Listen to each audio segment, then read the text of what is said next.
پیاس کی شدت محسوس نہ ہو، آپ سحری میں دہی روٹی اور تھوڑی دیر بعد چھوٹی الائچی کا قہوہ پی لیں۔ اس سے پورا دن افطاری تک پیاس نہیں لگے گی اور آرام سے ہر روزہ گزر جائے گا۔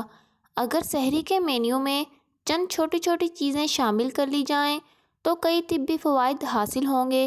مثلاً 1 کپ دودھ میں 1 کپ پانی ملا کر پینے سے پورے دن توانائی حاصل ہوگی اور پیاس نہیں لگے گی۔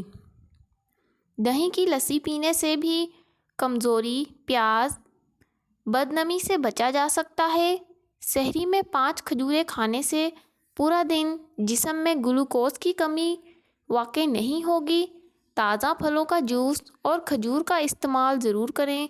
اپنی سحری میں جو کا دلیا دودھ اور شہد کے ساتھ ضرور تناول فرمائیں تاکہ فائبر حاصل ہو جس سے آنتوں میں خشکی نہیں ہوگی۔ روٹی کے ساتھ دال یا کم روغنے والے سالن کو ترجیح دیں۔ صحت مند روزے کے لیے بھرپور تری ضروری ہے۔ جتنا ممکن ہو پراٹھے، روغنی اور تیز مرچ مسالے والے کھانوں سے پرہیز کریں۔ ہائی بلڈ پریشر کے مریض چند بنیادی احتیاط کے بعد روزہ رکھ سکتے ہیں۔ مثلاً تلی ہوئی، مرغن اور تیز مسالے دار کھانوں سے مکمل پرہیز کریں۔ کھانے پینے میں نمک کم سے کم استعمال کریں۔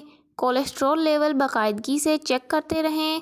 کولیسٹرول میں توازن رکھنے کے لیے سحری میں نہار منہ 1 گلاس پانی، 2 چمچ شہد اور 1 لیموں کا رس ملا کر پی لیں۔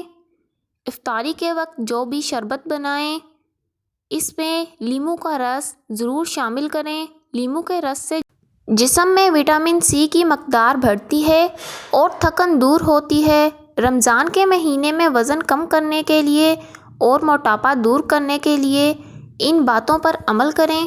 سحری میں اٹھ کر سب سے پہلے 1 گلاس پانی پئیں اور سحری میں تلے ہوئے انڈوں کے بجائے دہی کا استعمال کریں۔ افطار کے موقع پر ہمیشہ کھجور کھانے کے بعد سب سے پہلی ترجیح پھل کو دیں۔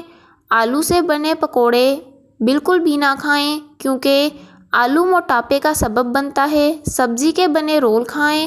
افطاری کے وقت دال کے پکوڑے بناتے ہیں تیل کا بہت زیادہ استعمال ہوتا ہے اور اس بات سے خواتین بہت زیادہ پریشان ہوتی ہیں کیونکہ اس مہنگائی کے دور میں تیل کی قیمتیں آسمانوں پر ہیں۔ جب دال کے پکوڑے بنائیں تو اس میں بیکنگ سوڈا کا استعمال بالکل بھی مت کریں۔ بنا سوڈے کے بھی پکوڑے بہت ہی زیادہ نرم اور باہر سے کرسپی بنیں گے۔ سوڈے کے استعمال سے ہی پکوڑے اپنے اندر پورا تیل جذب کر لیتے ہیں جس کی وجہ سے پکوڑے کھانے کے بعد آپ کو بدہضمی اور سینے کی جلن بھی ہو سکتی ہے۔